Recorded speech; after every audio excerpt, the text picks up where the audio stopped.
Most of this is gristle. Welcome. Welcome. We'll fix it in post. Old ass movie reviews. I'm your host, Don Vega. I'm Joe Sonnenblick, and Don found that extra piece of ham that was lodged between the 8th and 9th molar.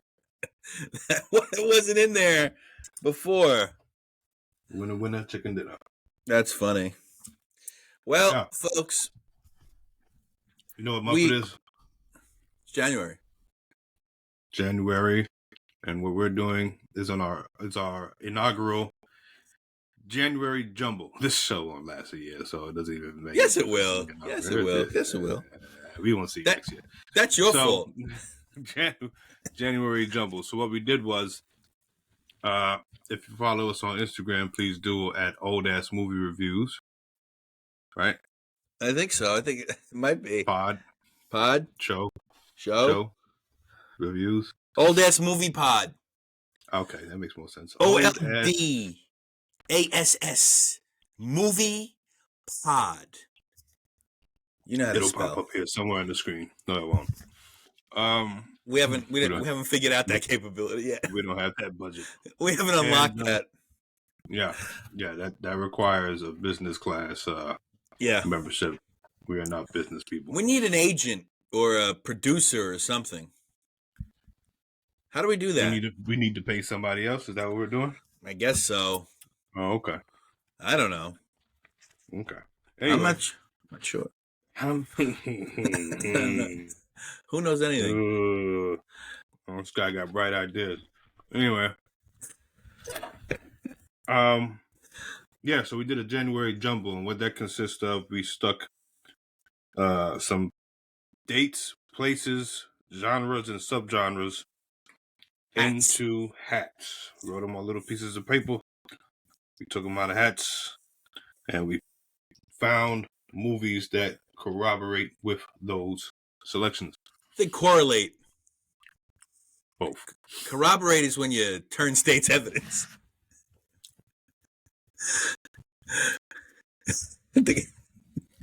Don't white explain words. I mean, I'm just explaining. It's not white necessarily. It's just. Are you white? Are you white? I mean, yes. Are you explaining? Sure.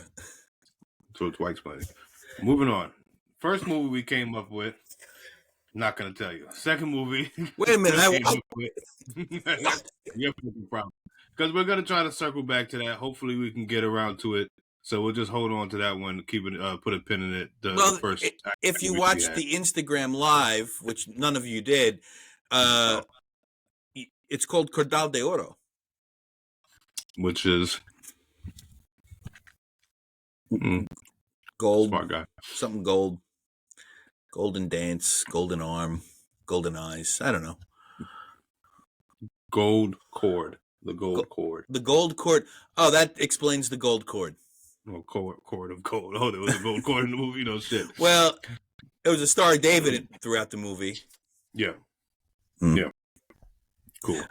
So, yeah, that was one of the first movies. So, what was that? That was the movie we picked a hat. 1970s was the decade. Yeah. Place was South America. Genre was action adventure. Subgenre was martial arts.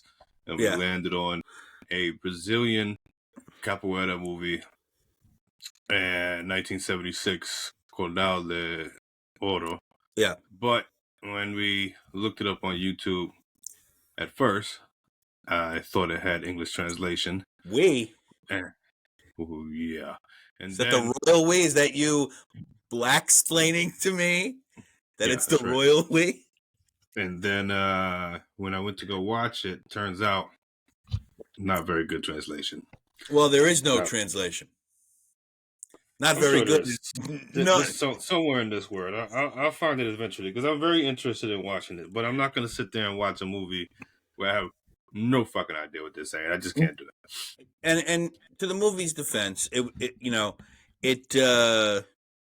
Well, we're not going to review the movie. We're not going to review the movie. It didn't need the English subtitles necessarily. Why is this going so slow? Why is this face stuff going so slowly? It feels like Feels like Riverside's having a little problem today. Or maybe it's your face. So what we did was we moved on to the next movie, which the decade was 1940s. The place was Italy. The genre was drama. Drama? Drama? What was it? Drama? What was the shit? Drama? Drama. The subgenre was crime noir. I Yeah, think that sounds right. That was that the breakdown? I thought it was something to do with war. No, and Post-war. You sure? Because weren't we looking for post-war movies? I thought you wrote these things down. No, what? Well, you could all check it out on our post there on Instagram. It's something. You told me a movie had English subtitles. We pulled something out of a hat, and the movie that we came to for that one, which is what we're going to review today, 1947's Bicycle Thieves. 48. 1948's Bicycle Thieves. Don't you ever. That would ruin the whole podcast, honestly. Don't you fucking. Don't you know what year it is? Again. Don't you know what year? Garbage can right through your window. To do the right thing reference, everybody. Yeah. Which we probably we know movies. Yeah, we'll probably be reviewing that next month, I have a feeling. Yeah. I have a feeling that'll be a next month movie. Well, spoiler alert, Easter egg. Easter egg, bean pie. So 1948's Bicycle Thieves. Yeah. Directed by Vittorio De Sica. Starring. Well, that's not how we do it. That's not how we do it. See, you're changing things again. I hope that's coffee in the cup. I should have put some rum in it. I got things to do too. That would be a problem. But it's not a problem. It's 11:56. You just put rum in your coffee? Why? Why not? I'm off. Do what I want. Yeah, you sure are. So no, you have to do what you do first instead of eating a muffin. What's the update on your friend that doesn't like my side of the show? He's not watching it anymore.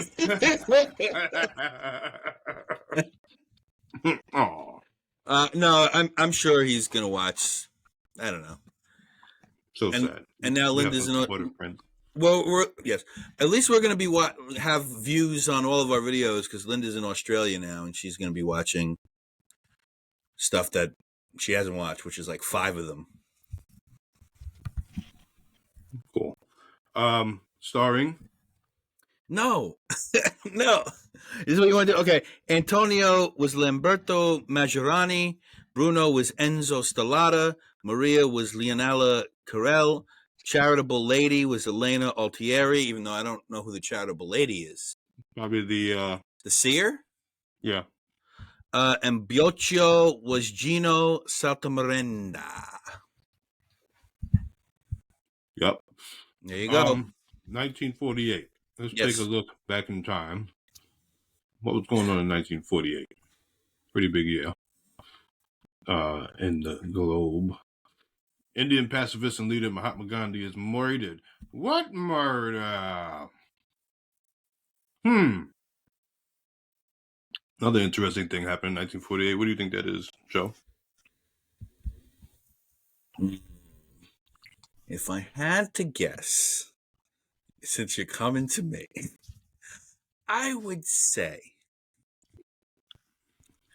the Jewish people got a little land, little bit of land. The UN said, take the land. And we said, we'll take the land. And there were other people that said, wait a minute. And then we said, wait a minute. And then they said, wait a minute. And now people are getting raped and murdered. Is that about right? Does that sound right to you? A lot of wait a minute going on. Hey, you don't want me to comment on it, so I'm not. Israel is declared as an independent state. Number 3, the first Polaroid camera is First photo of the camera goes on sale at the Boston Jordan Marsh department store. British National Health Service Act creates the NHS, which stands for National Health Services. The World Health Organization, also known as WHO, was established. The founding of the Democratic People's Republic of Korea, North Korea, took place. Do you think WCW took that and made Ed Leslie WHO based on the World Health Organization? I don't even know what the fuck you just said. Brutus the Barber Beefcake. Remember when he was a character in the Dungeon of Doom called Who, and all he would say is Who? No, I do You not. don't remember that? I definitely want to take it out now. Peak wrestling. That sounds amazing. Yeah. The Treaty of Brussels, also known as the Western European Treaty. The Summer Olympics, also known as the Games of the 14th Olympiad in London. X's and I's and V's. Number 9, long playing record USA, made of vinyl and played at 33 rotations per. Yeah, 33 and a third was invented. Yeah. The U.S. and the U.K. begin massive airlift of food, water, and medicine to the citizens of West Berlin following the Soviet blockade. Those are a few things that went down around the world in 1948. There's obviously, they just pretty much give detail into something. Yeah, let's get to movies, because this is a depressing year. Oh, I'm so sad. But the inflation, average cost of what? Oh, average cost of a new house in 1948. What would you guess? Average cost of a new house in 1948, $8,800. You were off by $1,100, $7,700. Damn. Average wages per year, $29.50. Well, you didn't let me guess. I didn't ask. Cost of a gallon of gas, 16 cents. Average cost of a new car, $12.50. Loaf of bread, 14 cents. Pound of hamburger meat, 45 cents. Science and Mechanics magazine was 20 cents. A movie ticket, that's relevant. How much was that, you think, back then? Nickel. Wrong. 60 cents. Cauliflower, 15 cents per head. Chewing gum, 12 cents for 3. Coffee, a cup of coffee. Nickel. A 2-pound bag of coffee. Oh, 2-pound bag of coffee? Dime. You really don't know how money works. 85 cents. It's like you're not getting any type of sort of reference to all the shit that I said before. You're just letting it go in and out. Yeah, okay. Onions, 10-pound bag of onions, 49 cents. Pork and beans for 2 cans. 93 cents. What? 25 cents. Pork roast per pound. 41 cents. 39 cents. That's the closest you got to anything.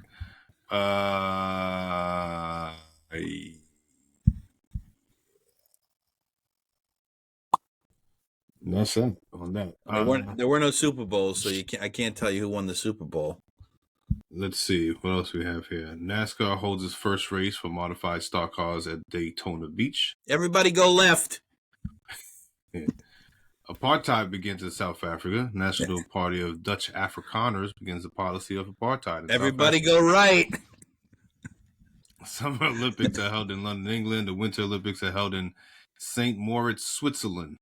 Bob, there was a few earthquakes. One in Turkmenistan, the other one in Ecuador.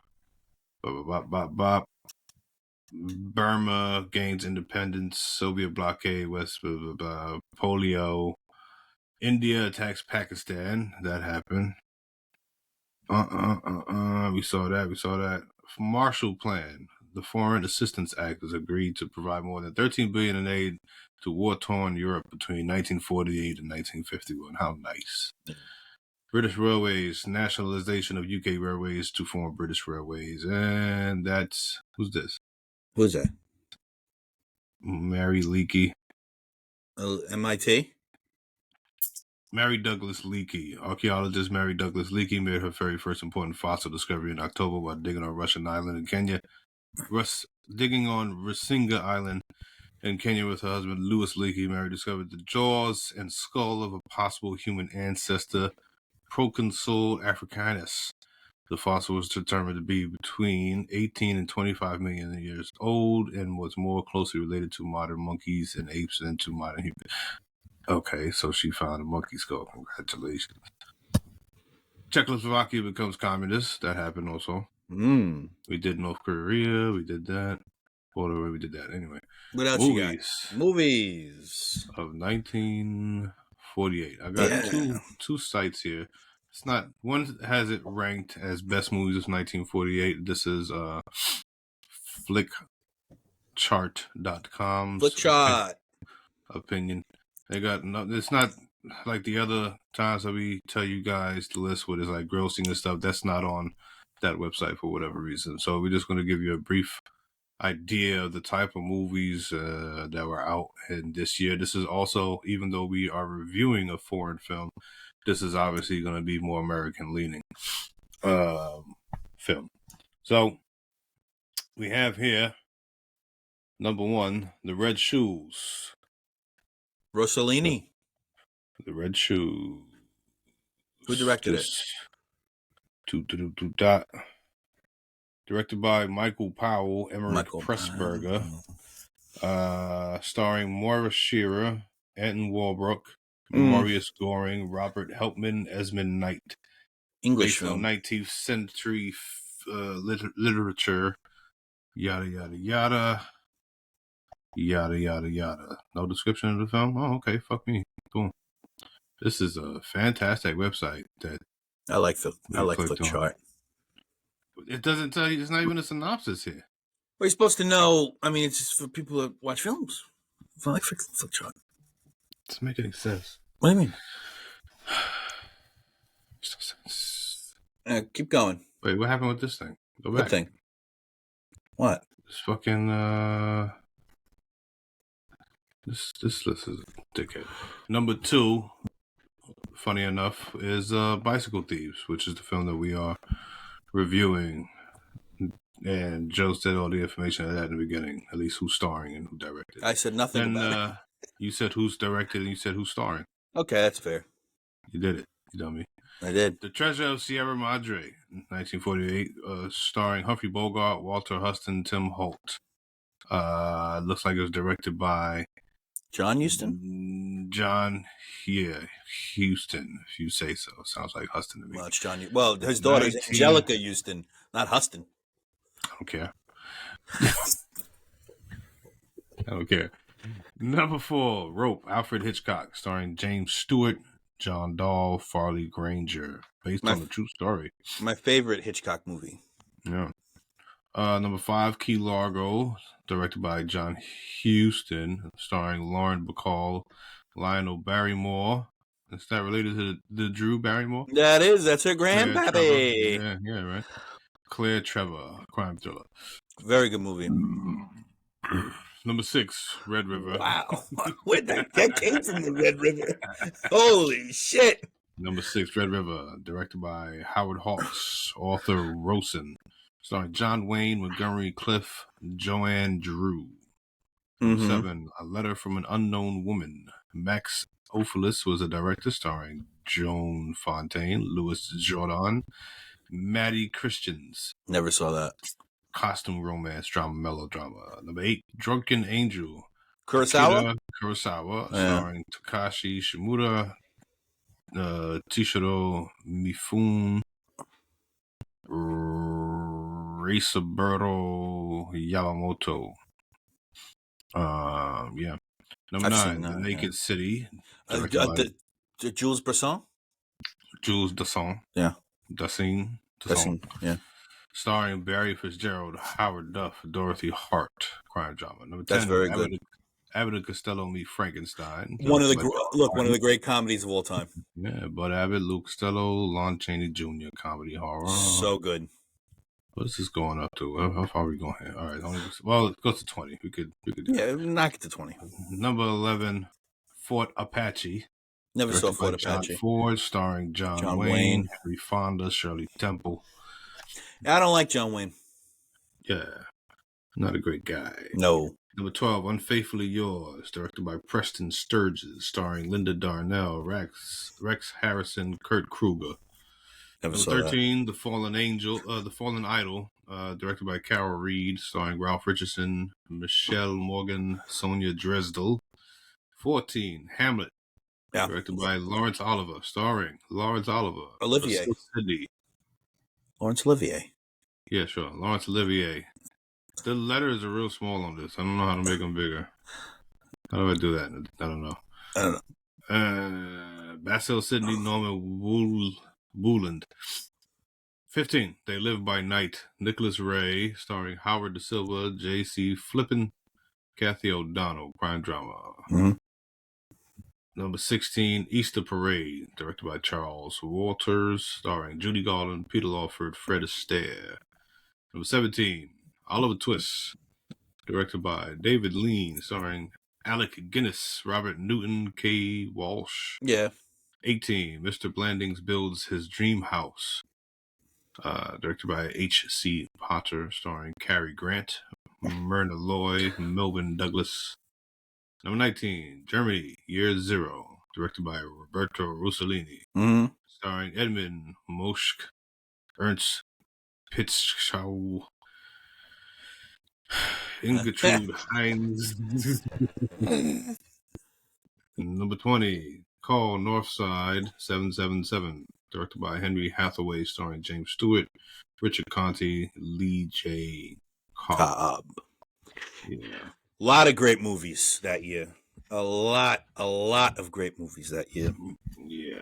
It was, then in the next 20 or so, I recognize a few of these also. Good year for white people in film. Let's see, what else? You know, if we watch the other movie, I had the question for you: how many white people did you see? Yeah, a few. Just from the first few minutes of that other film, there was a few. Portuguese or white. Okay, that's fine. Whatever you say. Whatever you say. It's pretty fucking white, ridiculous. Anyway, ridiculous. So Bicycle Thieves, 1948. Synopsis. In post-war Italy, a working-class man's bicycle is stolen, endangering his efforts to find work. He and his son set out to find it. Pretty spot-on synopsis, IMDb. You've got nothing wrong there. No. So we went through the cast. Trivia. The movie director Sergio Leone worked as an assistant to Vittorio De Sica during the filming of this movie. He also makes a short appearance as one of the priests that are standing next to Bruno and Antonio during the rainstorm. Okay. The actors in this film were all amateurs. Vittorio De Sica decided not to use professionals. Yeah, I don't see. That's crazy. They're all really good. Yes, and those were the two big trivia pieces of this, and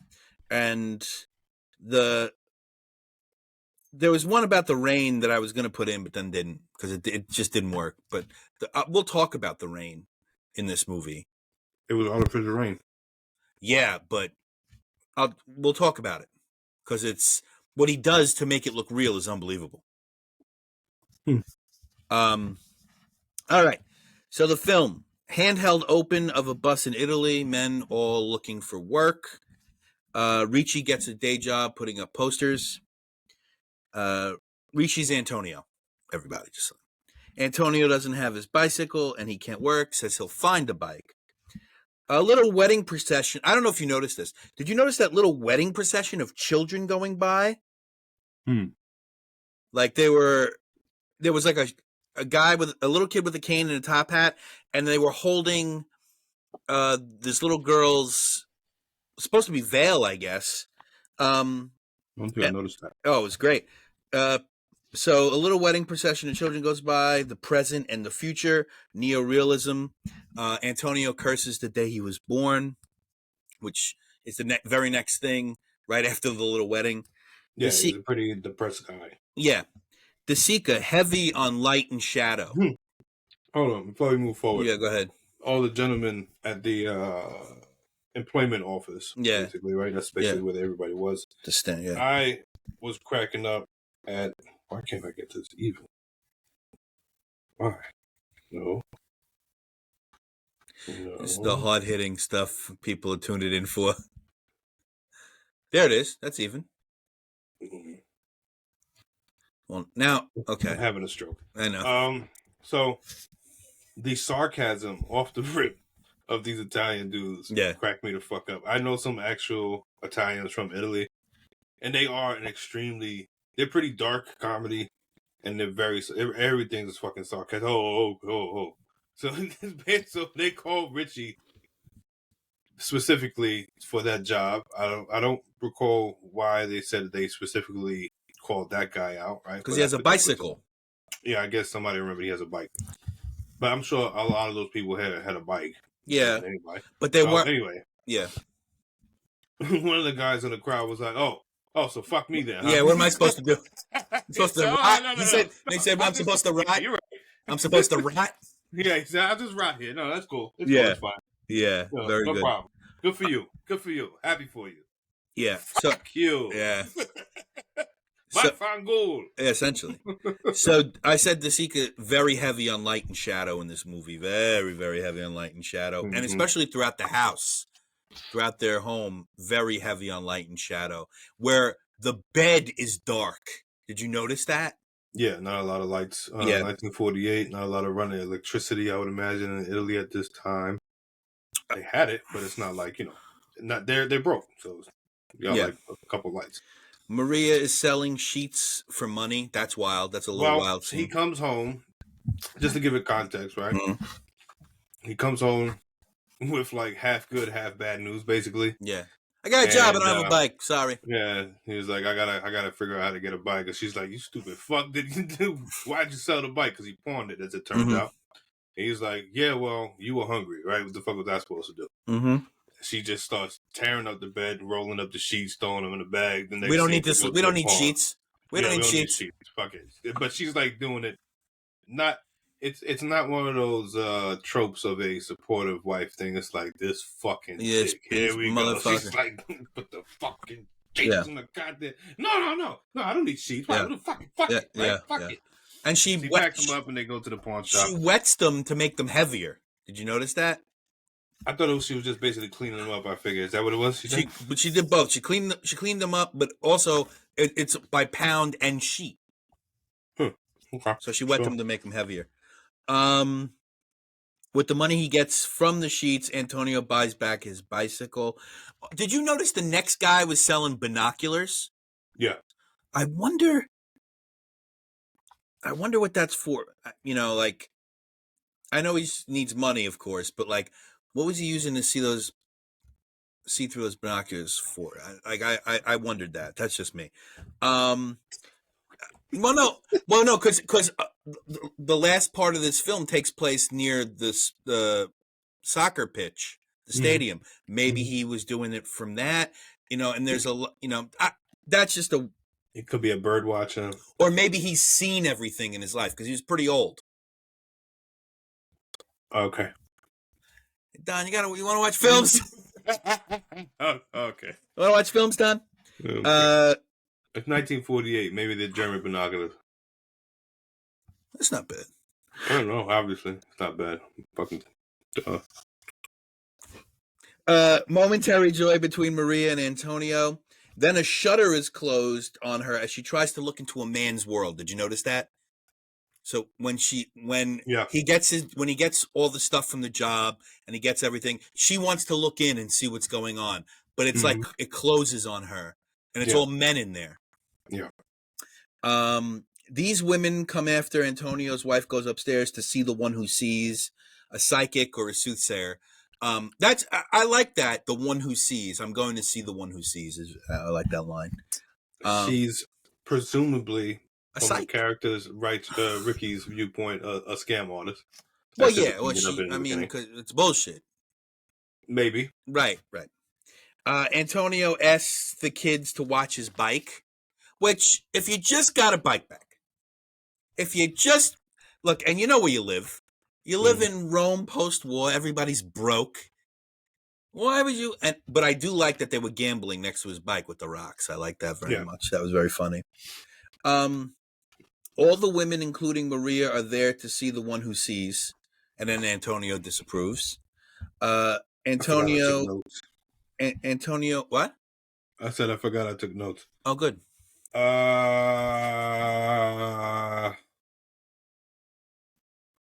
put those kids are scheming on his bike clearly, and then he came And back then out. they wore it. Oh, bike's still there. Nice. I thought that too. Too. Antonio's up for his new job and a little hanky panky in the morning with Maria, slapping her around a little bit. That made me uncomfortable. Yeah. Well, what are you talking about, Don? Some It people. was entirely too long of a yoke. Like, this is funny. But also, I'm holding you down here a little too long. A little rough stuff, tough stuff. Bruno is dressed just like his father after cleaning his bike for him. Bruno's the kid. And then a very, very poignant little scene. Bruno closes the shutters because the baby seemed cold because they sold the sheets, Don. Yep. That was the togetherness of family. And then Antonio drops Bruno off at his job. Because when they got on, I said, "Oh, it's a father and son job." Because they got on the bike when they left the house. Nope. And then I said, "Drop kid to school?" ? And nope. then, oh no, child labor. Got it. Okay. The kid has his own job. Yeah. Okay. Works at a gas station. He's maybe 9. I wrote. He's standing here like, yeah. All right. Well, he comes into work, goes, morning. He does morning to the guy who doesn't even acknowledge him, and he starts with the gas. I guess he's a gas pumper, the kid. I would think so. I would think gas pumper, cleans the cars, windshield, stuff like that. All the what? Kid has a fucking 9 to 5, literally. Yeah. All the poster men are out, and there is one shot of all of them with their ladders turning the corner. Did you see that shot? Absolutely beautiful, like a maze, like really dance, cool. Like dancing. Kid panhandlers on the street. One has shoes and one doesn't. So in old Italian folklore, back, the one who doesn't have shoes is supposed to be dead. Okay. I don't know. Ricci is now shown how to do his job by the guy. Dead broke. What? Dead broke. Dead broke. The kid? Yeah. 3 or 4 guys. So Ricci's doing his job. And if you notice, he's putting up movie posters. Yeah. Putting up movie. Film is important. Not very well. No. He's doing a good job at it. He tears Rita Hayworth's left titty off. 3 or 4 guys casing bicycles and cars to steal and sell them. And then his bike gets stolen by one of the guys. Can I tell you? Go ahead. Different country. Yeah. When I went to Paris last year, they're still out. Fam, I didn't see any. I didn't encounter anything. You can feel it. But his was going not the October 22, right? When I went to Paris, and I'm somebody. For the most, I'm not a super well traveled person. My first time to Europe or whatever, and my first time that my wife and I ever vacation in a city with like buildings and like no beach. I mean, I'm sure there's a beach, but we didn't go. Right? Patterson, New Jersey doesn't count. Yeah. we usually go to someplace hot on the equator. That's usually where we vacation. Yeah. So this was October in Paris. Still phenomenal fucking weather, but. Leading up to that. Did you see Chino while you were out there? He wasn't there yet. He moved over there after I left. Oh, he did? Yeah, he moved there after that. I did see a couple friends. Actually, the first day we got there, a friend of mine ran into us in the market. Oh, that's so cool. Randomly. Yeah, it was so very cool. It made Nikki's jaw drop because that's like a running joke of our relationship. It doesn't matter where we go in the world. You'll find somebody. Run into somebody that I know. It's very random. It's very strange, but it's true. It just keeps happening. Anywho. I bet it won't happen in Iceland. I know people that live in Iceland. I bet it won't happen in Finland. Maybe not. Gotcha. I win. Yeah. So now, leading up to this trip, I'm packing stuff and yada yada, and I said, you know what? I'm not doing. Let me take my gun. I said, I'm not going to, because the other vacations I wore like a fanny pack because I would have shorts or stuff like that, or you're going to the beach. And it's a visual you cannot miss, folks. This light bulb shaped man in a fanny pack. So I said, I'm not going to wear fanny packs in Paris. I'm not going to do that because I don't want to look like a victim. I don't want to look like I'm already going to stand out, kind of, sort of. I got a big But I Eiffel better Tower wear, hat. yeah, but that lights up. It Paris or says, bust. please, Paris or bust. please, please take my money. Bonjour. Rob me, s'il vous plaît. So then everybody kept telling me, people that were I was talking to the trip with at like work and stuff, like, hey, you better be careful of those pickpockets, man. You're gonna get robbed out there. They're crafty. And now I went on this fucking rabbit hole deep dive on YouTube with fucking pickpockets, and I was like, holy shit, they run deep. Like the scene that we just were describing, where it's a team, bumping into this guy, holding this guy back, blocking that guy just to get the bike. It's not like it's a one person thing. It's like 3 to 4, sometimes 5 fucking people. Right. They'll walk up on people behind them, walk close to them, and there's 2 on the side, 1 in the middle, and they're all like blocking so that the person can dig in the victim's bag and shit. And these people catch these things on these CCTVs, or just people actually recording it from their balconies, recording the street to see what's going on. And it's a very normal occurrence. They do it on the train.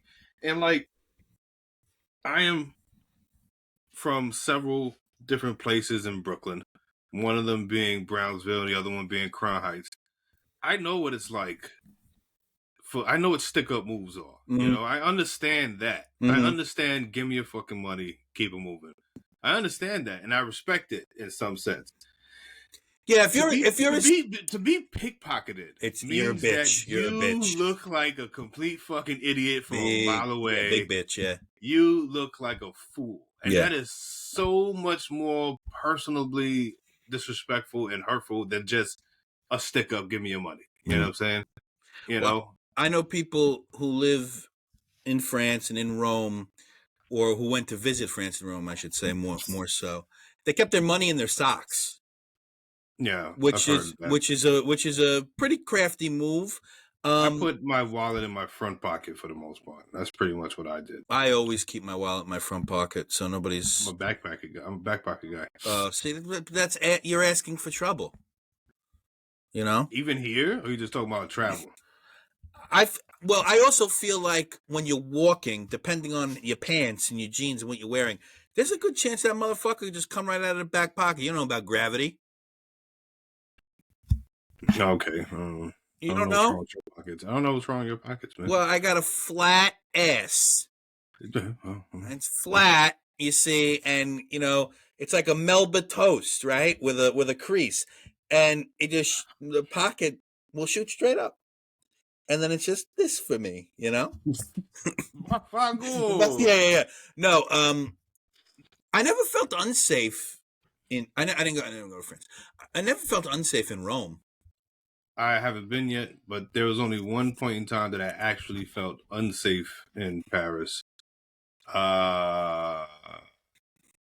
Parisians do not like Americans. Romanians. Romanians or Americans, from what I've told. Yeah, they don't really care for Americans either, but we're pretty much like the same people, just different languages. Is it because Romanians are gypsies?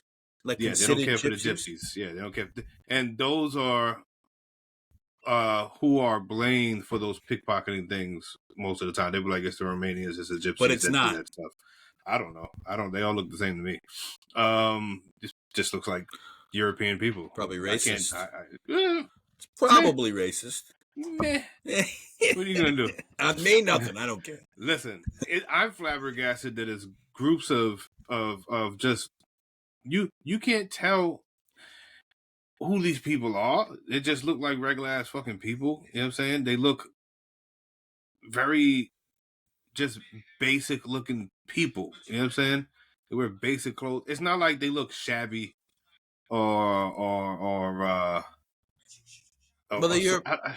it's just I don't know those cultures. It's not like you could be like, yeah, those type of people steal, or they dress like this, or they wear these type of things to steal better. There's no clues for me. Well, Europeans got to look good.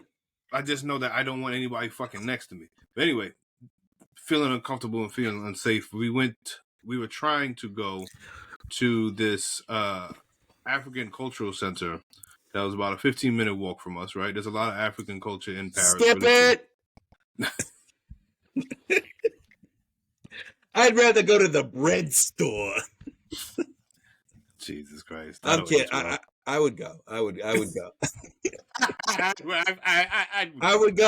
go. But if I'm going to get loved to have gone. Stabbed?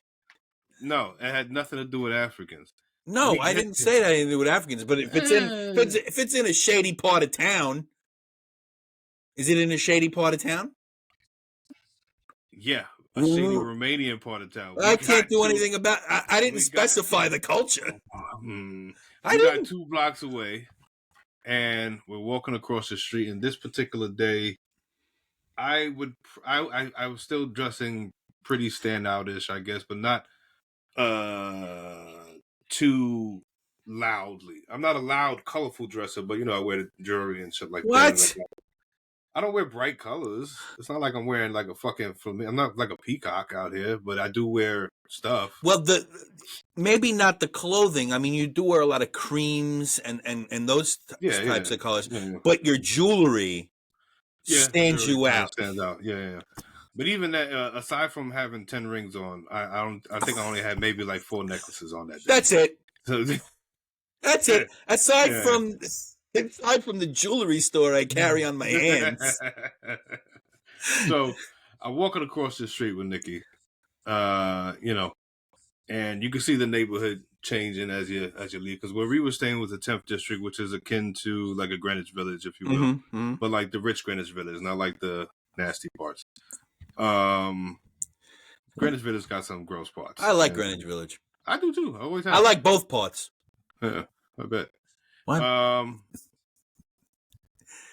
right, so then we get to the street. I'm crossing the street, and this Romanian guy in a tracksuit, this unibrowed fella, is yelling something at me, directly looking at me.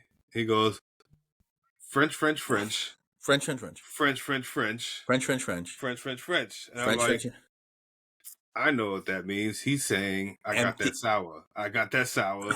I got that haze. I got that loud. That's basically what he's telling me, but in French. I know that language. It's universal. I have drugs. Yeah. What you get for drugs? Oh. I'm a drug. And you say no, thank you. I said, no, merci. Kept it moving. Busted my right. We got maybe 20 feet walking down this one block. We were 2 blocks away from our destination. All I had to do was make the next left 2 blocks. We were there. It's always the next left that gets you. I got 20 feet, and within those 20 feet, 7. Drug transaction.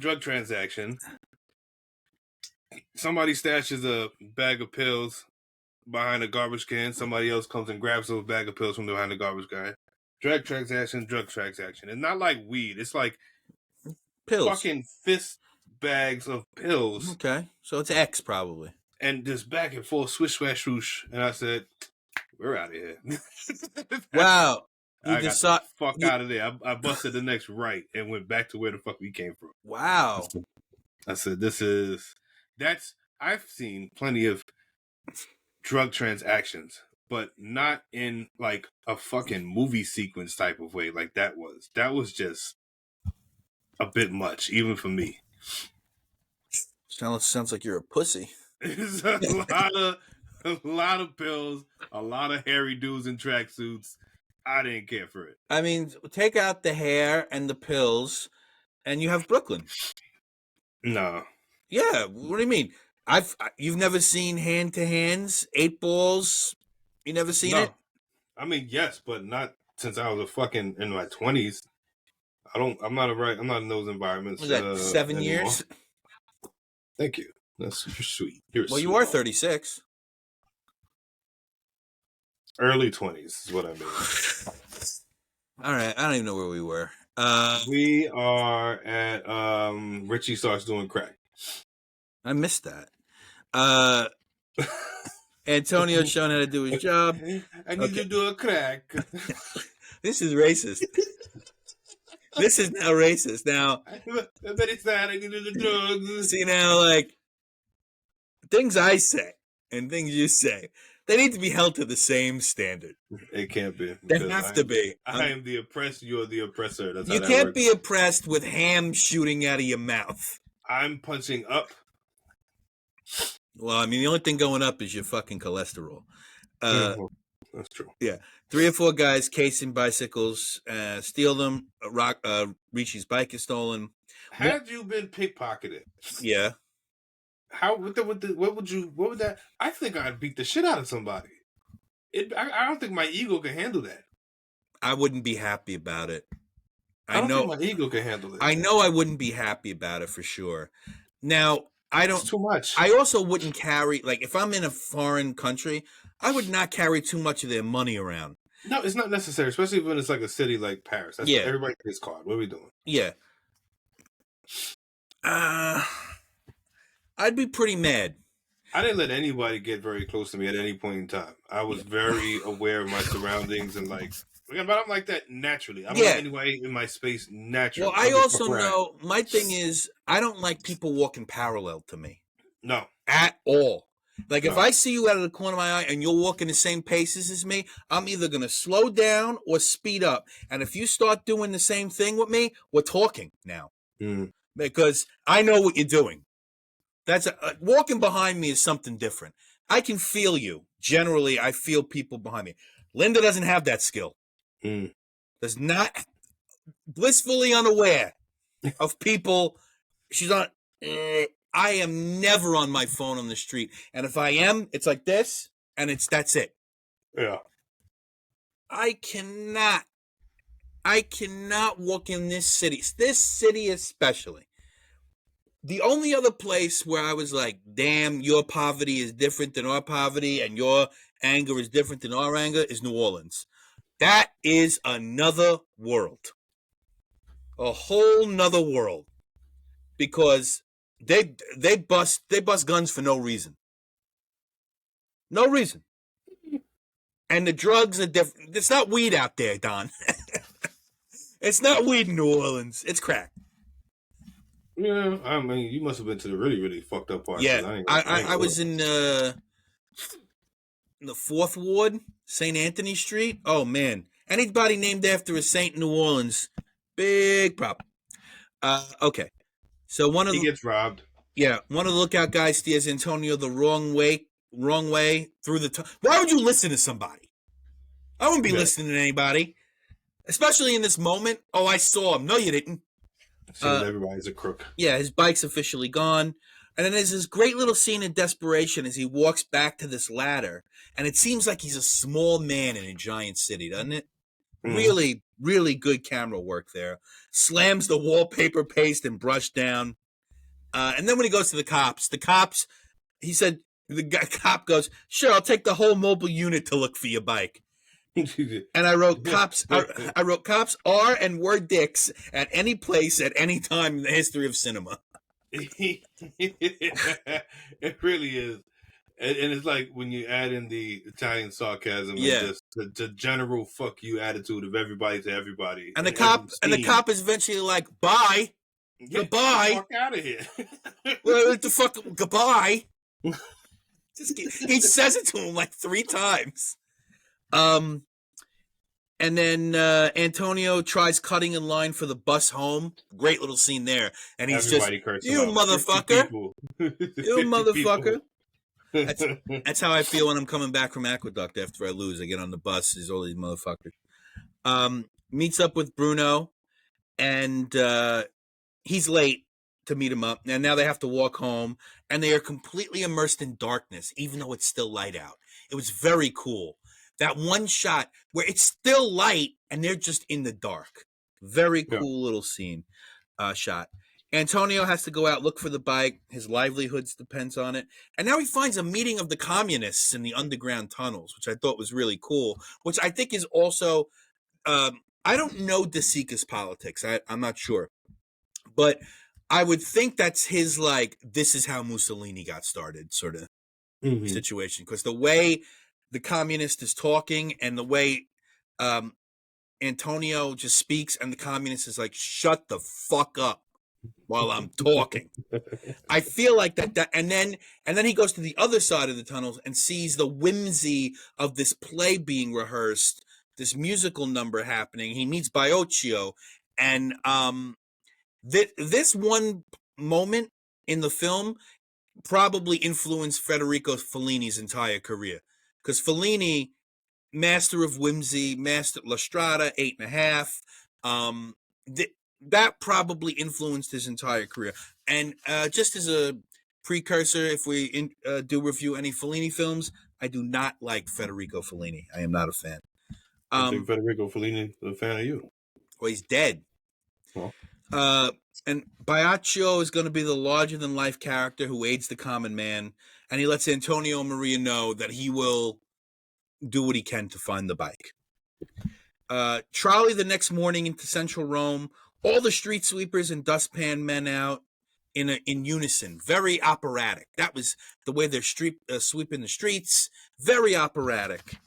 Baiocchio, Antonio, and Bruno and others go out to look for the bike, and they say if they find pieces, they'll put the bike back together. So they're searching the bike stands now, high and low. The shots of the bikes, De Sica makes them look like people. He makes the bikes look human, makes the parts glisten, and uses a little fast motion when the human beings are looking at the bikes. Then he goes to the one guy, and he says, "Let me see the serial number." And the guy goes, "You buying serial numbers?" Great line. Yeah, excellent line. Funny. This scene was a bit longer than it needed to be. It was. I mean, it was a beautifully shot scene, the panning and then looking at the tools, and so I kind of get why he left it in there. And plus, when you got a certain amount of film, you got to fill up the fucking film, right? You can't just. I think the part that was too long was between him and the guy. The dialogue. I think that they could have got to that a lot quicker. I think the. You felt them getting to it. I feel like the visual exposition basically was longer than it needed to be.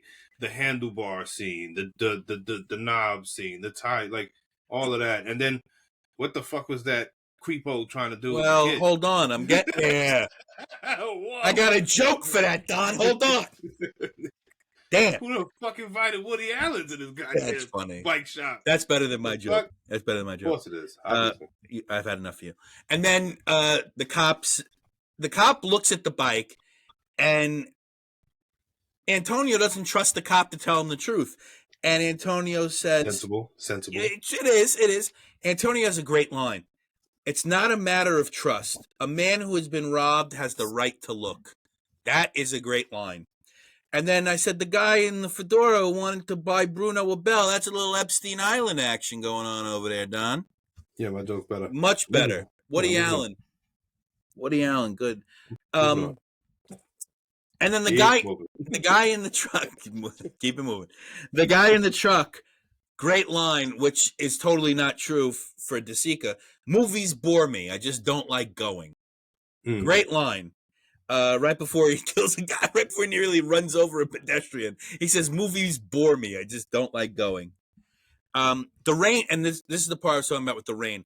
The rain looks very real. De Sica uses asymmetry to throw us off.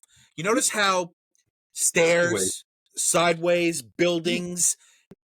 The shot that got me the most was, it's raining here, it's raining there. There are stairs, and it's raining, but you can't really see the horizon. So beautiful. It's a masterful way of using the camera and symmetry. Bruno's first anger with his father. In the rain, he's helping him, and Bruno's like, "I fell down, motherfucker." What the fuck? You didn't see that? You fucking idiot. I'm helping you. I fell. I'm all wet. That kid is very fed up with the people he has to take care of, because he's the man of that house at the end of the day. Yeah. He's the only one with a fucking job. Right. And I give my mother money. She gives it to a psychic. Yeah. Hold on. Oh, and on top of that, also, you got to remember, too, before that happened, you see how pissed off that kid was when his father showed up late to pick him up from work. He was like, It's fucking 7:30. What the fuck is your problem? Yeah. I lost my bike. Oh, great. Great. Yeah, hey. I'm standing here, and he looked pissed I off. clocked out 2 hours ago, you dick. He looked pissed off to just be standing against a pole. Sounded like a pissed off old man. Yeah, Like, I'm telling you, this little kid looked like it. You know who I thought the little kid was at first? Bruno Kirby from the City Slickers movies and The Godfather. I don't know. You would know Bruno Kirby if you saw him. His face, probably. Oh, super well known. And he was Italian from Italy, Bruno Kirby. I'm like, this kid looks exactly like Bruno fucking Kirby, man. Now he's Antonio and Bruno are surrounded by German priests. The rain clears up and the priests walk off, and Bruno and Antonio stay behind, showing that they are lost. That's a good little, and I guess Sergio Leone's one of those priests. Antonio thinks he may have spotted the bike, and Bruno has to take a serious piss, man. He's about to unzip.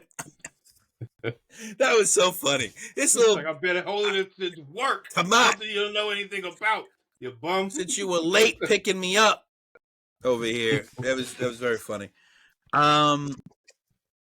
Antonio manhandles the old man. He really manhandles this old man, and if you notice, while he's manhandling him, Bruno's got his little hand on him, showing that he loves his father unconditionally. Like, I'll go with you. I will go to war with you. I will beat this old man with you. You fucking bum. Yeah.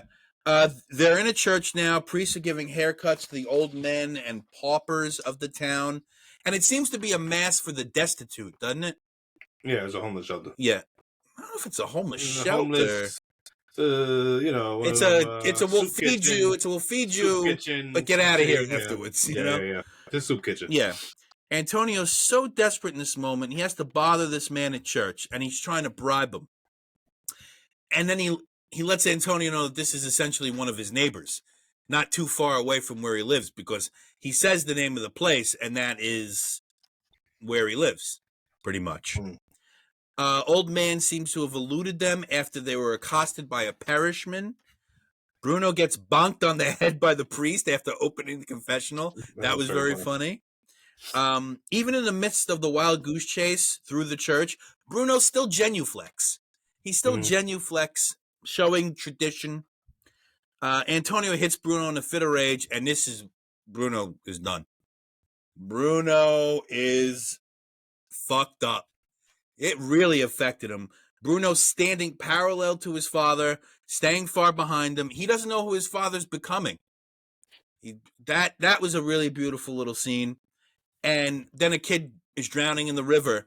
Also, Bruno's like, this broke bitch just fucking slapped me.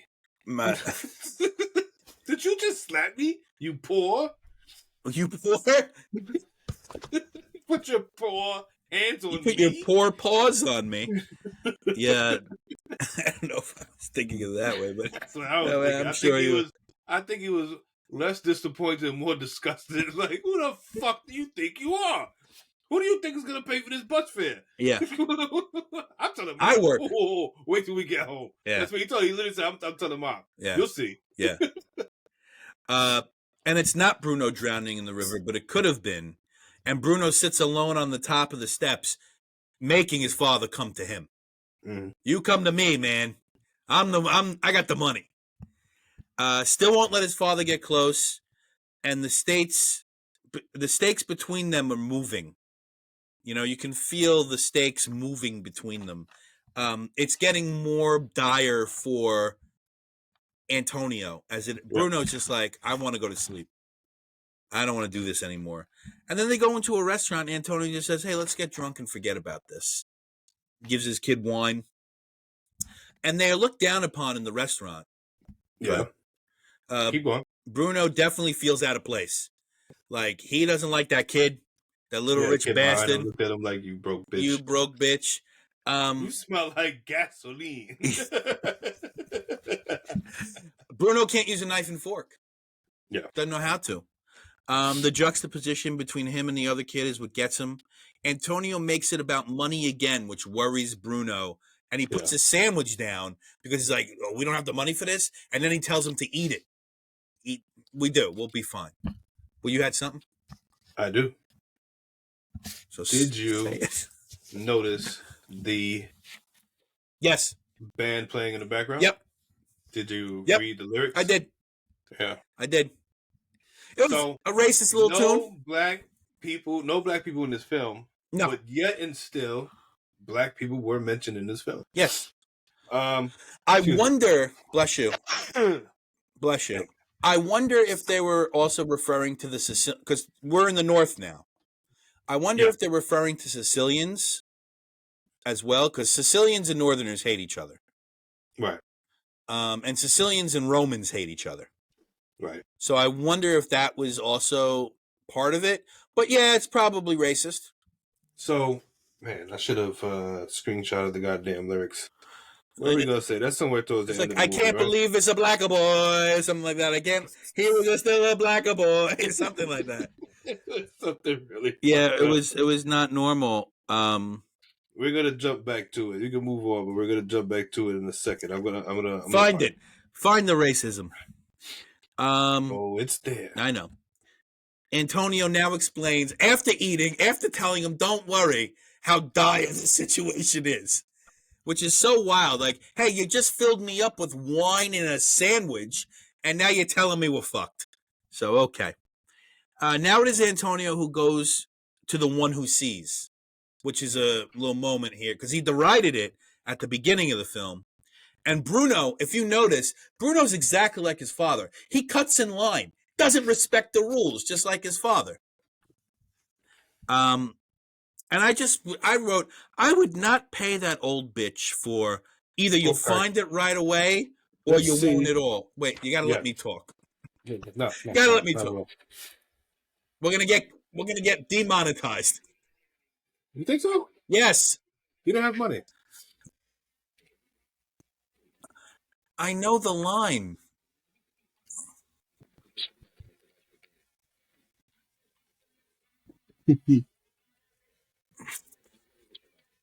Come on, let's go. Give it the lyrics.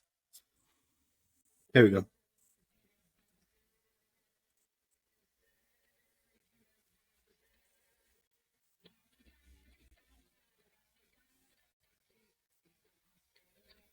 What?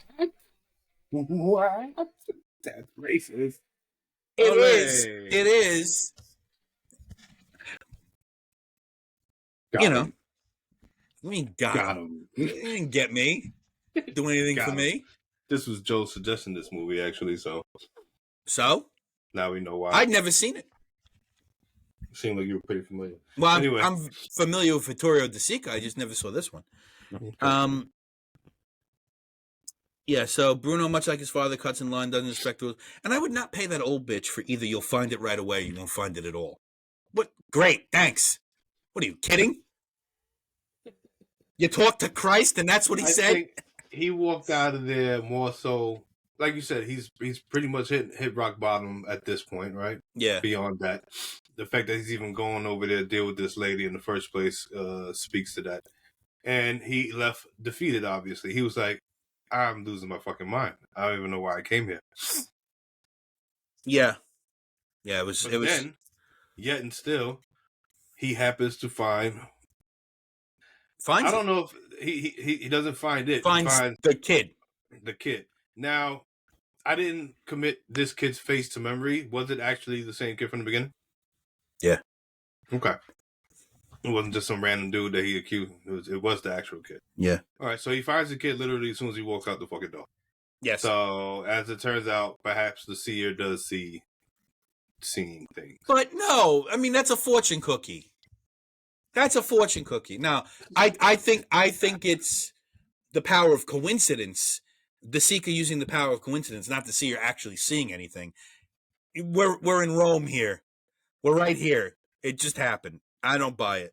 I mean, you could buy it if you believe in the magic of it, which I'm sure people did. I'm pretty sure that was what the point of the story was there. Like, oh, look, she actually does have some sort of point here. There was a lot of funny things that she was saying to the other previous customers, customers, basically, she's getting paid. Like the person after Richie left was like, my husband's still drinking. And she said, why do you keep giving him money? And the lady goes, he takes it. Like, and then there was the guy who was like, she doesn't like you. Move on.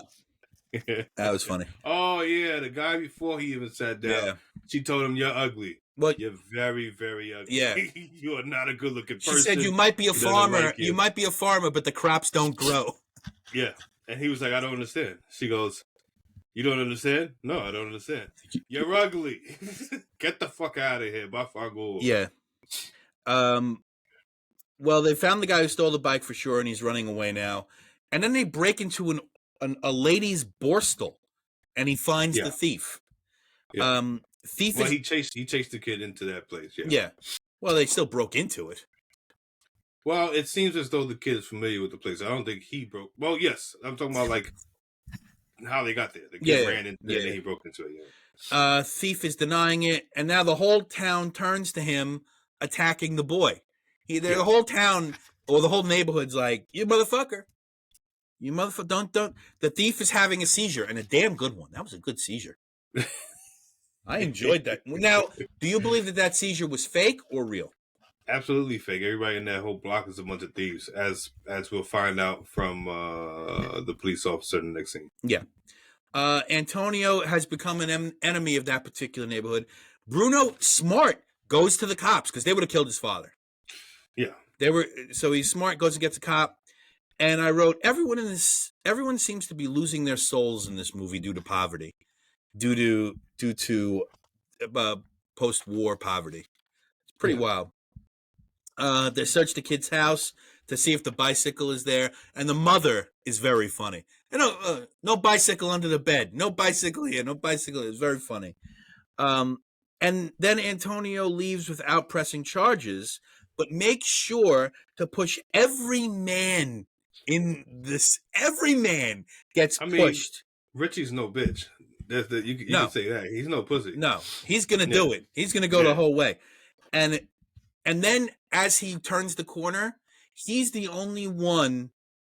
He and Bruno at first are the only ones walking in the light. Mm-hmm. And then that rest of that neighborhood comes and they're walking in the dark. And now Antonio is so dejected. He doesn't see Bruno almost get killed by 2 cars. Yeah. And Bruno has had it. He puts on the face. He's done. Mentally, physically, he's had it. And now they're by what I have to assume is Roma's football stadium. Yeah. And he's checking every bike. And he sees so many people, it's making his head spin. You could see where Hitchcock got pieces of vertigo from this particular scene. The movement of Antonio, the movement of the bikes, the movement of the city is so fast-paced. It's very interesting. And now Antonio's going to do what he doesn't want to. He doesn't want to be what they made him. And he's desperate. He steals a bicycle, and he's caught right away. Pedal faster, bitch! 50 people fucking grabbed his ass. Yeah. And Bruno is watching his father get beaten and scourged, and he's crying for his father. He picks up his hat and walks down the street trailing them with his father's hat. And the guy whose bike Antonio stole decides not to... Ricci, yeah, Antonio. Who decides not... He decides not to... That's his name. That's the character's name. Antonio Ricci. Antonio. Ricci. Okay. Ricci. Antonio. Ricci! Antonio. You bitch. The guy decides to let him go after seeing Bruno cry. Because he can't do that to Bruno. And then Antonio grabs Bruno's hand and they start to walk on into darkness and the credits roll. Yeah. I was not expecting this to be a tragedy. And it was. Yeah. And I wrote, absolute masterpiece from beginning to end. Nothing is resolved, and they will go on in this endless cycle of bad luck and impending doom. And now they must walk as what they are. 4.85 out of 5. This is the best movie we've seen. Yeah, this is definitely up there. One of the best movies we've seen. I'll give it a 4.8. I don't know, man. It's pretty solid. I didn't really have any problems with this, and No. it kept me very engaged. And before I knew it, it was over. Yeah, I feel, and this is. I started watching it yesterday on the TV. Then today I finished it as I was cooking breakfast. So I was watching it on my phone, much to my chagrin. So I was like, I'm gonna have to give this another watch and be relaxed and be able to really take it in and enjoy it.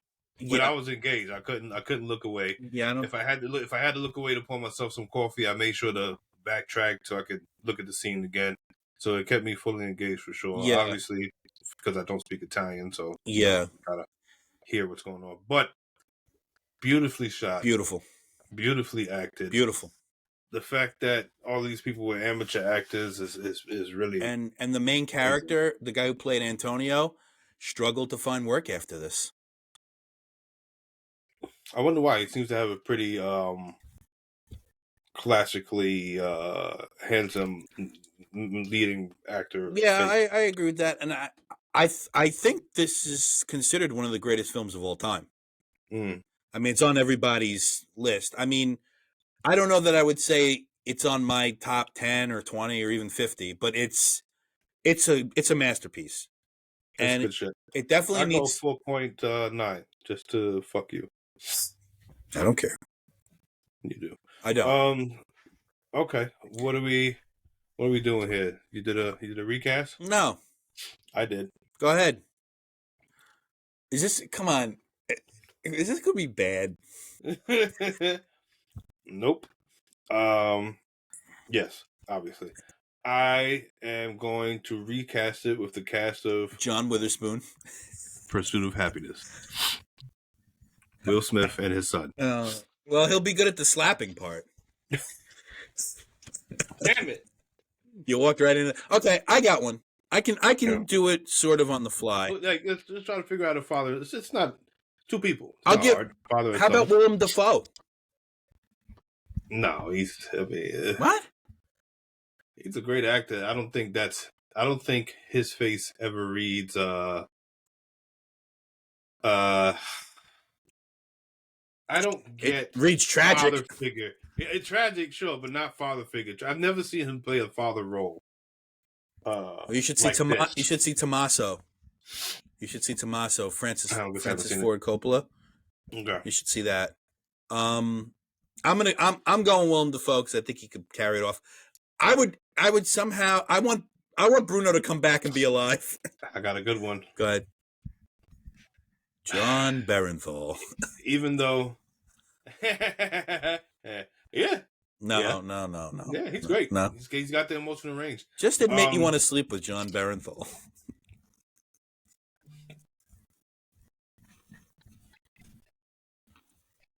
My type of guy. Yeah. What? The only problem is the only problem is this last scene. He'll get caught on that bike 5 feet. He wouldn't even make it 3 blocks like Richie did. Danny Aiello. I don't want Danny Aiello. No. He's gonna go 3 pedals. Oh fuck! And have a stroke. It's essentially Danny just. Aiello would be ill as the father figure. The kid, I don't fucking know. I want Enzo Stiola to come back from the dead and be him again. The wife.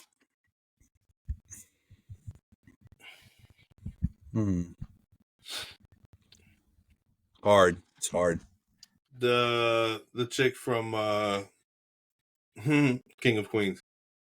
Why are you trying to cast Italian American actors in this? Doesn't have to be that. Makes me giggle. I am going to say, because this could, like, an Italian American version of this could happen in Little Italy, and it would be tight. Or Queens. Oh man, I don't know who I want the wife to be. Rosario Dawson. Yeah, she'd be hot in it, to be honest with you. Zoe Saldana. Kate Blanchett. No. Reese Witherspoon. No. She can't act. Okay. Scarlett Johansson. Charlize Theron. I'll give it to Charlize Theron. She can act. She can carry. I mean, yes, she can act, but like that. Yeah, she can carry. Of being a defeated, pissed off wife, I don't think so. Have you seen Monster? Yeah, but that's like I think she could do it. crazy. That's like crazy person. Yeah, Charlize Theron can do it, but will it be believable for me? I don't think so. I think there's certain actors that type of attitude of that defeatist attitude will come across more naturally. All right. Then Lorraine Bracco. Who's that? She was Henry Hill's wife in Goodfellas. That the main character, Henry Hill? Yes. Yeah. Taryn. I'll give it. Yeah. The charitable lady. Shit. Danny Yellow's wife on 29th Street. That's what I'll give it to. Lainey Kazan. Yep. The charitable lady. The whole cast from 29th Street. You can do it. Why not? Yeah. Just he'll play 8 years old again. Anthony LaPaglia. Just like he fucking was 40 and played an 18-year-old. Why not? Dead. You're late for picking me up to work. Come on, what are we doing? I'm Australian, but my accent's pretty good. The one the woman who sees, it's got to be comedy. There's got to be some comedy in her. Whoopi Goldberg. No, it's not gonna be. Black people don't like black people in your movies. I do. Like I've had black people in my movies. I don't recall. The one who sees. Oh, Bill Cosby. If we're bringing the future. If we're casting people who are dead, let's do the mom from Seinfeld. Everybody Loves Raymond. Oh, I was gonna say Seinfeld. Can I get Estelle? Yeah, you can do the mom from which one? George's mom? Yeah. Yeah. Because then Biocchio, I'm gonna have Jerry Stiller do it.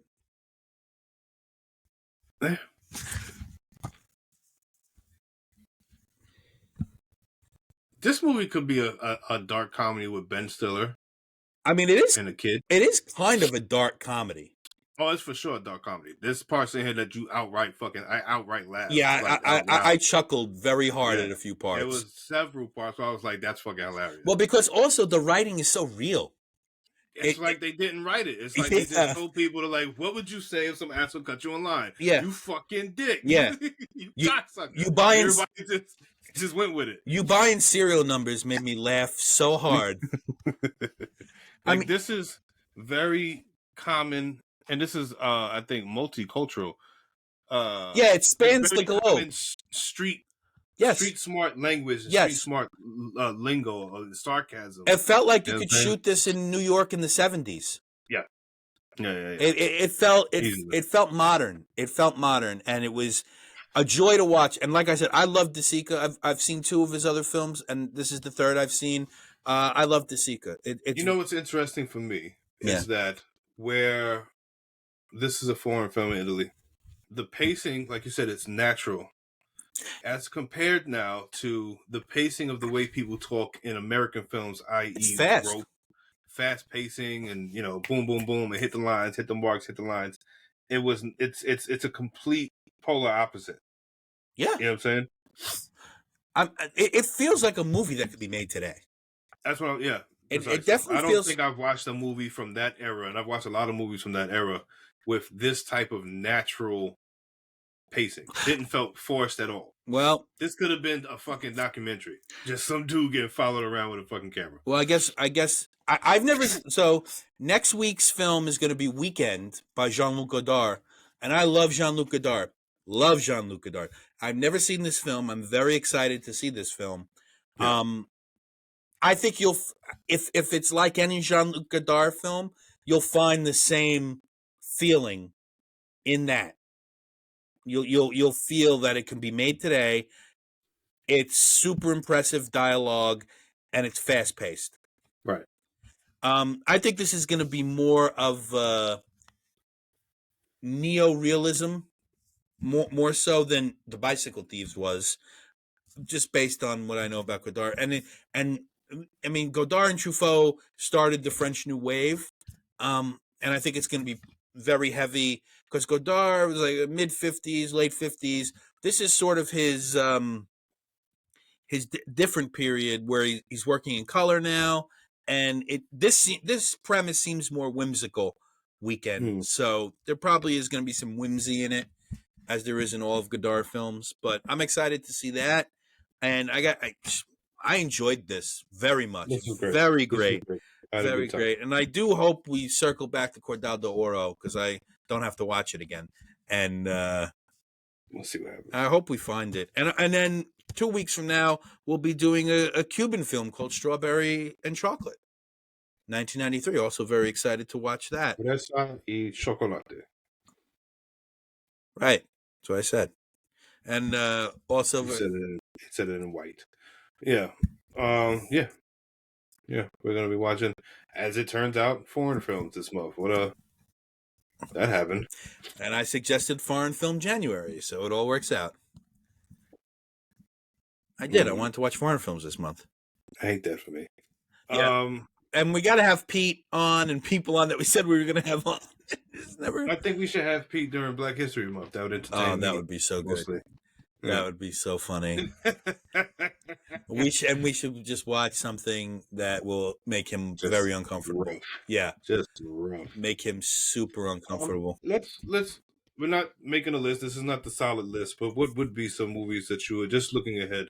Like, what are some movies for Black History Month that you would want to possibly entertain in the list? And for Black History Month, what we could do is we could do another hat thing where we put a bunch of movies in a hat and pick out 4.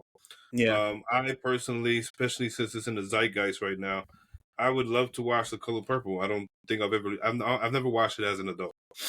I've only seen it as a kid, and I'd watch that again. I'd like to see, I think it's only in Criterion, though, a movie called The Watermelon Woman. You know about this?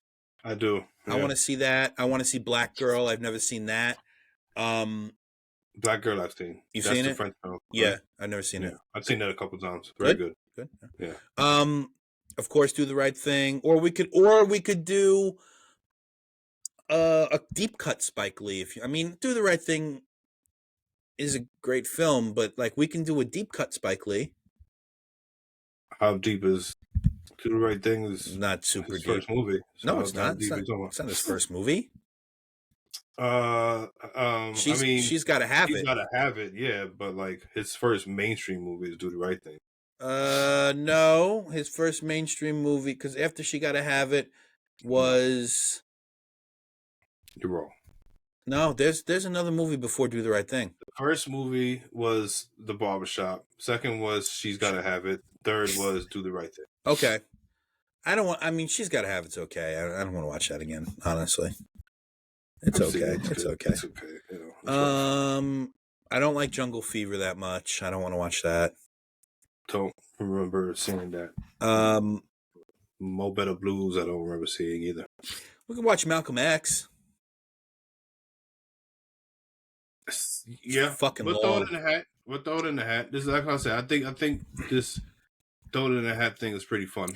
Figuring and see what happens. Yeah. So, I think comedies are important too for Black History Month. Kings of Comedy. You want to watch Kings of Comedy? It's 2000. Oh, that's right. Have you seen the Cat Williams stuff yet? What's going on? Yeah, with Shannon Sharp. Yes. Very funny. He's right. Cedric stole that bit. Yeah, it's evident. And Cedric stinks. He stinks. After all that dissipation, after Bernie Mac passed away, Steve Harvey has distanced himself from stand-up comedy. Now Cedric's the only one left. D.L. Hughley goes out sometimes. He goes out more than all of them. He's literally the only one that is has a steady road routine. And I like DL as a sitcom actor. His stand-up comedy is okay. I don't love it. Cedric was by far the worst out of all of them. Bernie Mac was heads and tails above everybody else. Yeah, he was the master. Everybody knows that. He was the closer for most of those shows. They rotated. They say they rotated. Yeah, but Cedric went first all the time. Please. And look, is Cat Williams a divisive figure? Yes, he's a divisive figure. He's a dick. That's why. But he never sold out. He never sold out. And we're gonna keep this to, let's say, the next 2 minutes because we don't want to get crazy. I get crazy. I can agree that perhaps, yeah, sure, he's not a sellout, but also he is a crackhead. I don't know if he was ever on drugs. He could just be a very What? eccentric person. I don't know. I can't. Donnie fought a I don't have 12-year-old nothing to do kid. with that. He's the size of a 10-year-old. Yeah, I could see him get into a fight with a 12-year-old kid. He's a small man. You know, All right, that was funny. I remember that that was video. very funny. But it's very easy to say I never sold out when nobody wants to fucking work with you because you're an asshole. You know what I'm saying? Yeah, I guess so. Pretty easy to say this person did this to get to the top when you're nowhere near that level of the top. So you're speculating and you're just, it's just hearsay. You just, like, when you start spitting Illuminati nonsense, now you lost me. Like If Aaron you want to say, Rodgers. yeah. If you want to say, he was like, I know I got a 50-50 shot of being right. He's either on the list or he's not. And he's not. Damn. Like, fuck. Who's the other plane? Where's the other plane's list? But I do. Cat Williams, spit facts about very specific grouping of comedians, right? Yeah. And you have evidence to back those things up. Those Yes. things are researchable. Yes. Those things are Yes. Googleable. Yes. When you start doing things, i.e., with Kevin Hart, when you start making innuendos and implications that, he had to do something insidious or sell his soul, and these people work with the devil and I'm under God and all that type. When you start getting into that fantastical land of rhyme and reasoning, that's when you fucking lose me. Now you just saying shit. Your logic starts dissipating. You're just saying shit for sensationalizing. Yeah. And it's not rooted in any truth. Everything else you said was rooted in the truth. And you can't argue those facts. Nobody can get mad at you for those facts because everything else you said was true. But then when you start having nothing to actually say or base your argument on, you start throwing in nonsense. You know what I'm saying? I don't have time for that. A couple of people that I smoke with, they entertained that, and it cigars. Was a discussion. Yeah, cigars. Yeah. I don't see it as being far fetched. Yada yada. One of these guys happens to be a media person, getting some notoriety, and I proposed a question to him. I was like, "You're moving up in the world. At some point, I would imagine that you'll get your own show, God willing. Would it be fair for people to say that you must have sucked a dick? It's like you had to have sucked a dick or murdered somebody in your family in order to get that opportunity." Don, let's be correct. It's Yahweh willing. Yeezy willing. Yeezy willing. I was like, you would think that, like, me and this other person here know what your grind was and what it took for you to fucking get to where you're at. Now, when you get to where you want to be, is that okay for people to fucking tear you down? Yeah, right. Yeah, people are going to tear you down no matter what the fuck you want to do. Right. But should it be believed? Should it be something that's not far-fetched? It's not out of the realm of possibilities. I know. I get what you're saying. When it comes to you, that none of that shit is possible. It's impossible. Well, I'm me, and I know me, and everybody should know me. Right. What's funny is certain celebrities, certain people that we knew were doing certain things. Like when Kevin Spacey got nabbed on whatever he was doing, we all went, okay. Because if you ever acted or knew, you knew what Kevin Spacey liked. And yeah, go ahead. And also, so I don't know if you know that two of the people that were supposed to testify against him ended up murdered or dead. And then he did murder. Right. And then he did that weird video as Frank Underwood saying, "I'm innocent, I'm not." He did it after they died. I think there is a level to Kevin Spacey. Yeah. I think there is a level to Kevin Spacey that is genuinely evil. I always thought this. Here's like I said earlier, most truths have simplicity to it, yeah. Right?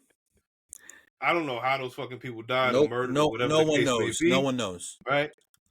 But you want to talk about we live in the world of coincidence, that could have just been he decided to do a dick thing, which was to be reprising his role as fucking Frank Underwood, yeah. Frank Underwood, right? And it just so happened that these fucking people got murdered. He could have recorded that prior to the murders. I don't know the timeline. He could have. Oh, he could have just did it in poor taste because he's an idiot individual and an egotistical maniac. He You know what could I'm have. saying? Yeah, he could have. Yeah. Those things, two things could be true. But so like you said, with the Kevin Spacey, bringing, people know the type of nonsense that he was into, terrible things he was into. The problem one of the many problems that I have with the laymen's who are watching things from the outside in is that we have no issue painting these fantastical portraits, fantastical paintings of the evils and the goods of every single industry, and fantasizing about these boogeymen and these ideas of scrupulous fucking evil bullshit. But we know exactly who was doing what. Everybody knew exactly what R. Kelly was doing. Everybody knew exactly what Kevin Spacey was doing. Yeah. Everybody knew exactly what Woody Allen was doing. Yeah. And those things fall on deaf ears, or people just turn a blind eye. So who are the boogeymen really? Is it the fucking people doing the fucked up creepy shit? Yes, obviously. Or is it also the people that are turning a fucking blind eye? It's so easy to point at these ideals of evil and say we have to chase after that, we have to blame this and blame that, when they're just fucking misnomers. It's the same thing as saying a war on terrorism. You're never going to defeat fucking terrorism. No. It's an idea. It's not a fucking person or an entity. No. It's not an actual fucking group.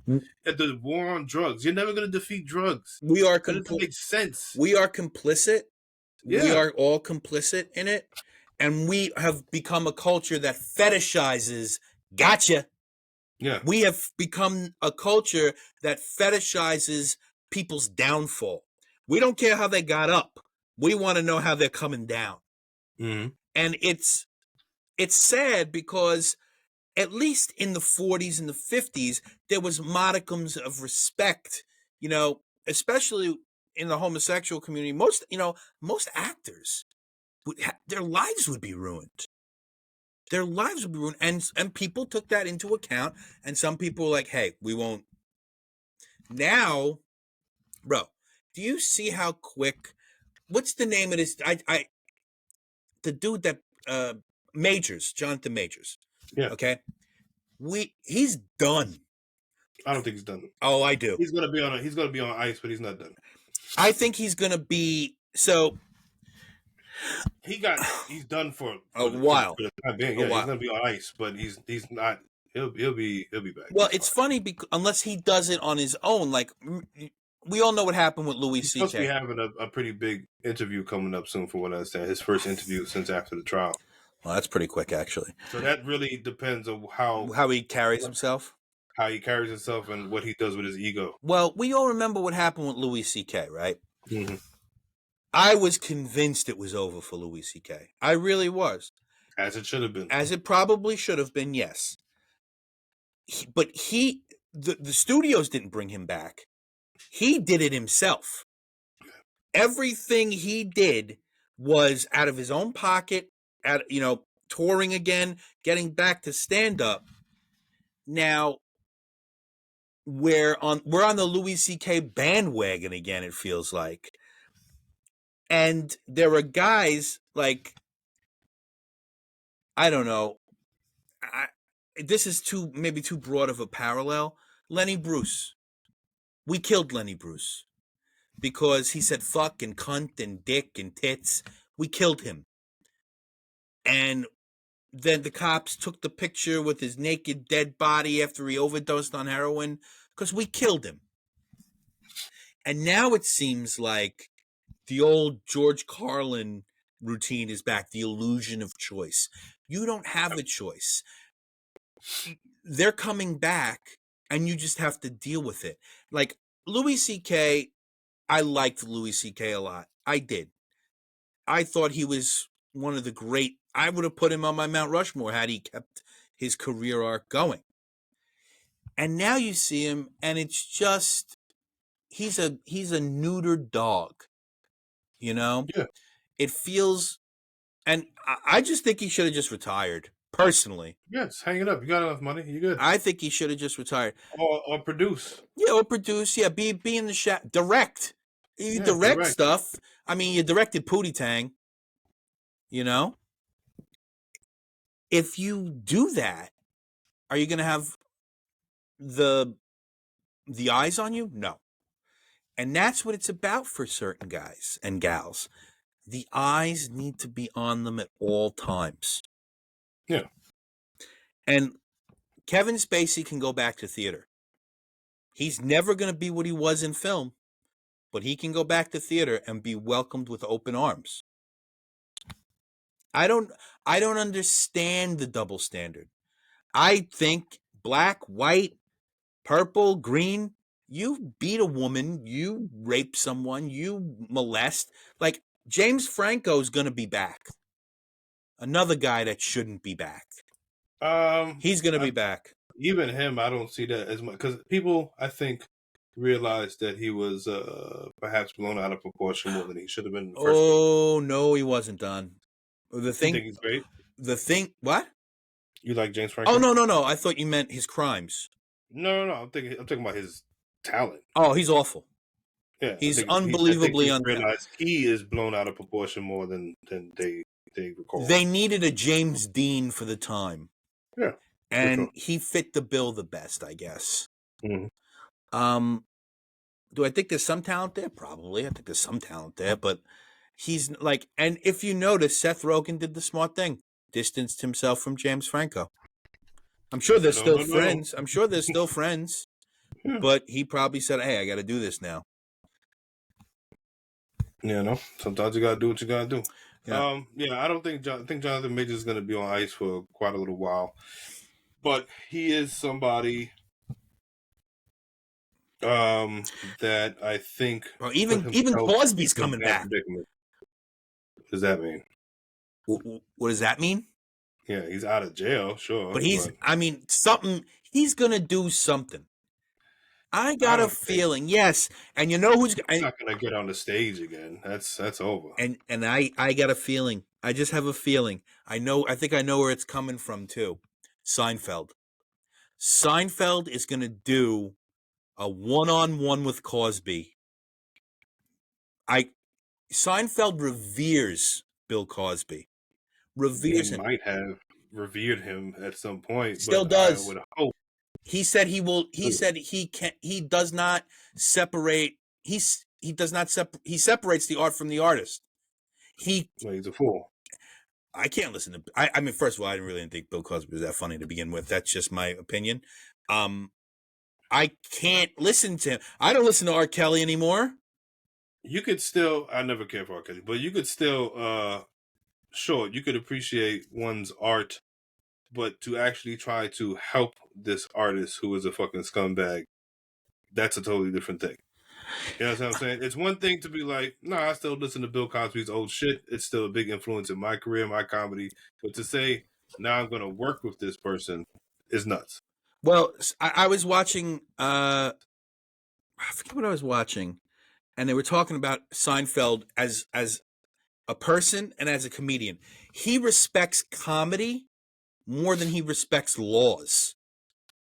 And his idea of comedy, there was, I forget who it was that was talking, a pretty famous comedian now, Jim Jeffries, maybe somebody like that, Burr, somebody.